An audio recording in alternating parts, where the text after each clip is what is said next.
안녕하세요. 이번 영상에서는요, H1B와 나노젠 나노코박스에 대해서 분석해 보도록 할 텐데요. 영상 본격적으로 시작하기 전에 좋아요, 구독, 알림 설정까지 해주시면 감사하겠습니다.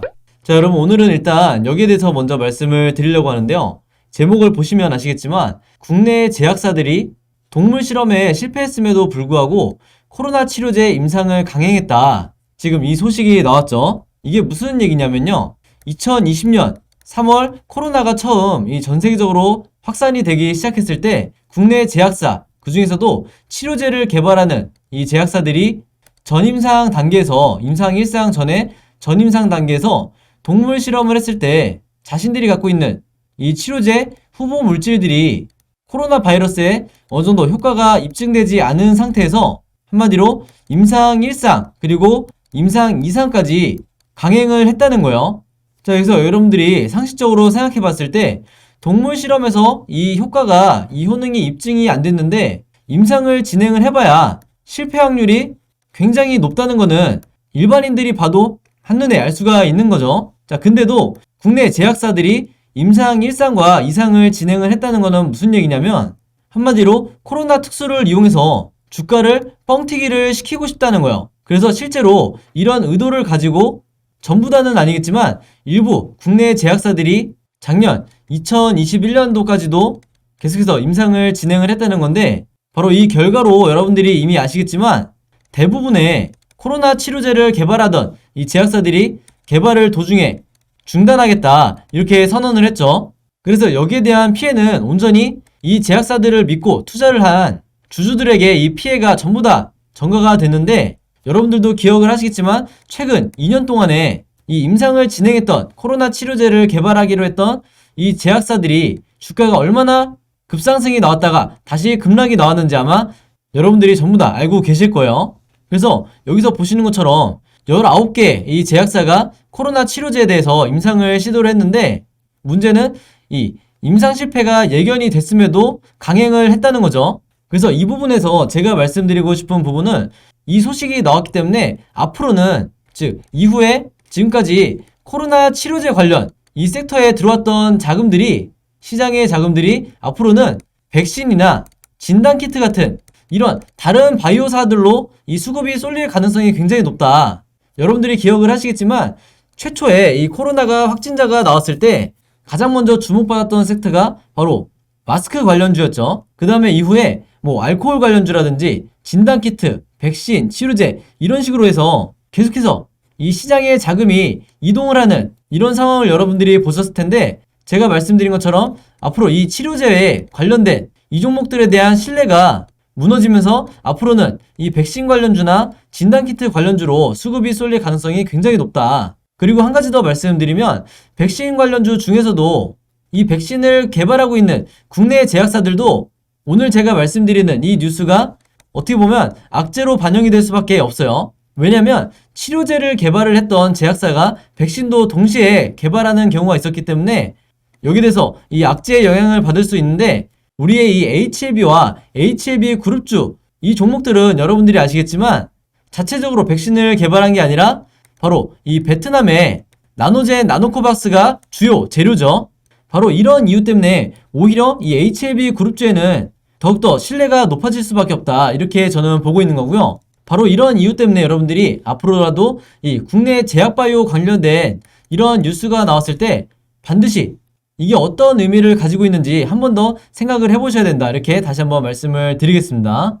자, 그리고 제가 베트남 현지 기사를 하나 찾아왔는데요.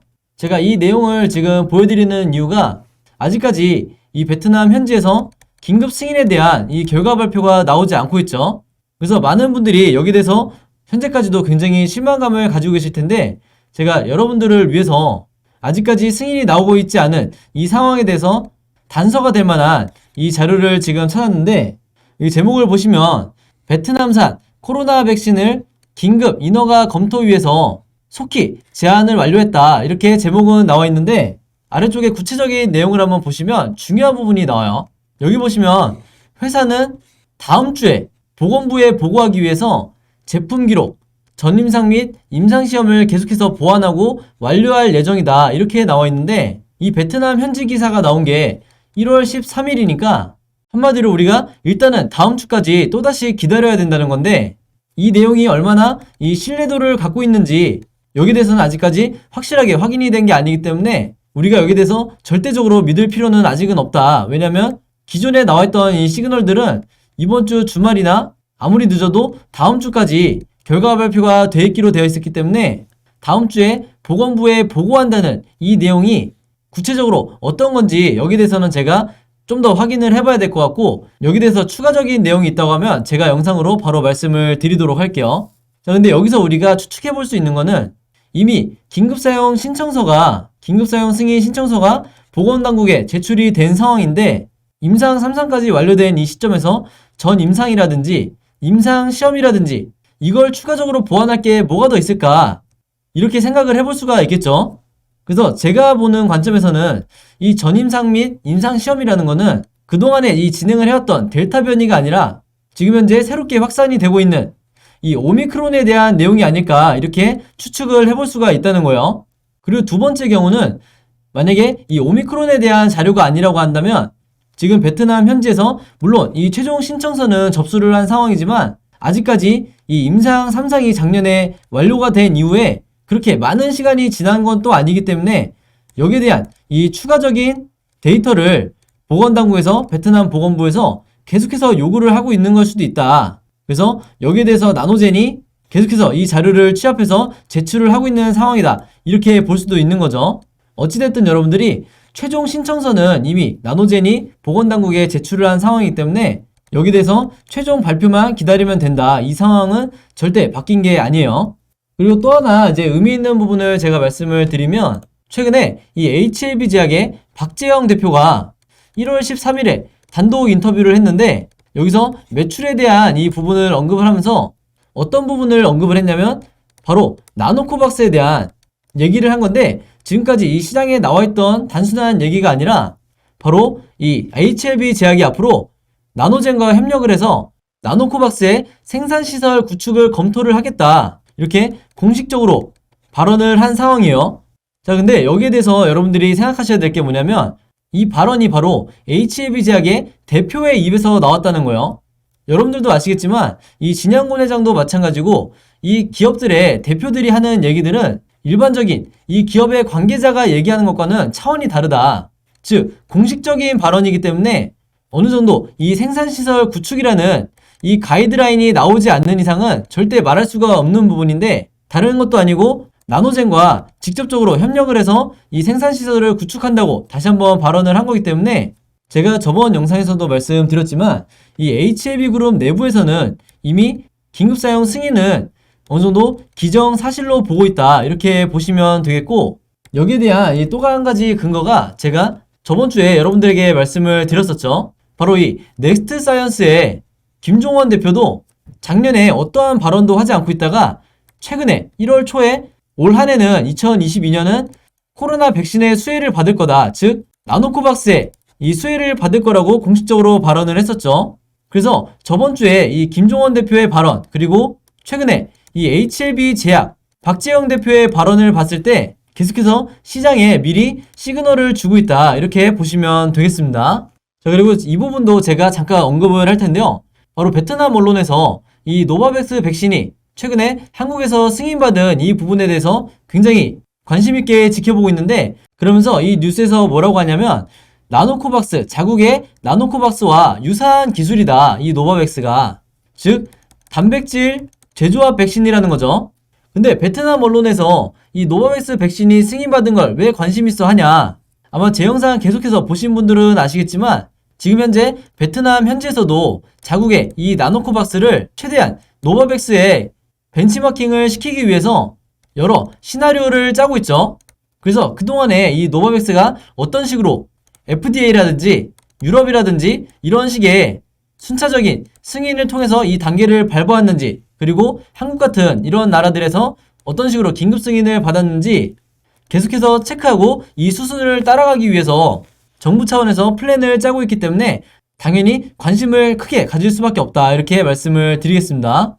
자, 그래서 제가 지난 영상에서부터 계속해서 말씀을 드리고 있지만 앞으로 이 나노코박스 관련해서, 그리고 HLB 그룹주 관련해서 현재 이 1월부터 4월까지 어떤 식으로의 일정이 남아있는지, 당연히 제가 말씀드리는 이 일정은 날짜별 호재와 악재, 그리고 아직까지 나오지 않은, 시장에 나오지 않은 보도자료들에 대해서 말씀을 드리는 거죠.